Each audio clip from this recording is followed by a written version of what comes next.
കൺസിസ്റ്റൻറ്റിൻ്റെ ഒരു 256 GB NVMe SSD ആണ് നമ്മൾ അൺബോക്സ് ചെയ്യുന്നത്. അപ്പോൾ വെൽക്കം ടു പോളിടെക്നിക്. നമ്മൾ കൺസിസ്റ്റൻറ്റിൻ്റെ 5 ഇയർ വാറണ്ടിയുള്ള ഒരു 256 GB NVMe SSD ആണ് ഇന്ന് അൺബോക്സ് ചെയ്യുന്നത്. ആ SSD നമുക്ക് ലാപ്ടോപ്പിലും ഡെസ്ക്ടോപ്പിലും ഒരേപോലെ ഉപയോഗിക്കാവുന്ന മോഡലാണ്. സാധാ SSDയേക്കാളും സാധാ ഹാർഡ് ഡിസ്കിനേക്കാളും അതിവേഗത്തിൽ നമുക്ക് ഓപ്പറേറ്റിംഗ് സിസ്റ്റം ഇൻസ്റ്റാൾ ചെയ്യുന്നതിനും ഫയൽ കൈകാര്യം ചെയ്യുന്നതിനും നമുക്ക് ഇത് ഉപയോഗിക്കാൻ പറ്റുന്നതാണ്. 5 ഇയേഴ്സ് വാറണ്ടി ഉള്ളതുകൊണ്ട് തന്നെ നമുക്ക് സേഫായിട്ട് ഉപയോഗിക്കാൻ സാധിക്കും.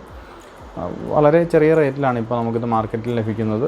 ഓൺലൈൻ ഓഫ്ലൈൻ സ്റ്റോറുകളിൽ ഇത് അവൈലബിൾ ആണ്. അപ്പോൾ നമുക്ക് ജസ്റ്റ് അതൊന്ന് അൺബോക്സ് ചെയ്യാം. നമുക്കൊരു ഡെസ്ക്ടോപ്പിൻ്റെ മദർ ബോർഡിൽ ഇൻസ്റ്റാൾ ചെയ്യുന്ന ഒരു വീഡിയോയും OS ഇൻസ്റ്റാൾ ചെയ്യുന്ന കുറച്ച് ഭാഗം നമുക്ക് കാണിക്കാം. അതിനുശേഷം നമുക്ക് പിന്നീട് വേണമെങ്കിൽ ഇതിൻ്റെ ഡീറ്റെയിൽ ആയിട്ടുള്ള ഒരു വീഡിയോ ചെയ്യാവുന്നതാണ്.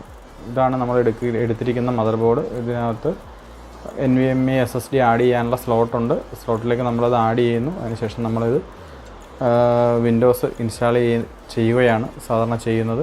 അപ്പോൾ നമ്മൾ ഡീറ്റെയിൽ ആയിട്ട് അതിലേക്ക് പോകുന്നില്ല. ഇതൊരു ഷോർട്ട് പോലെ ചെറിയൊരു വീഡിയോ ആയിട്ട് നമ്മൾ ചെയ്യുന്നതേ ഉള്ളൂ. നമുക്ക് ഡീറ്റെയിൽ ആയിട്ട് പിന്നീട് അതിൻ്റെ വീഡിയോ ചെയ്യാം.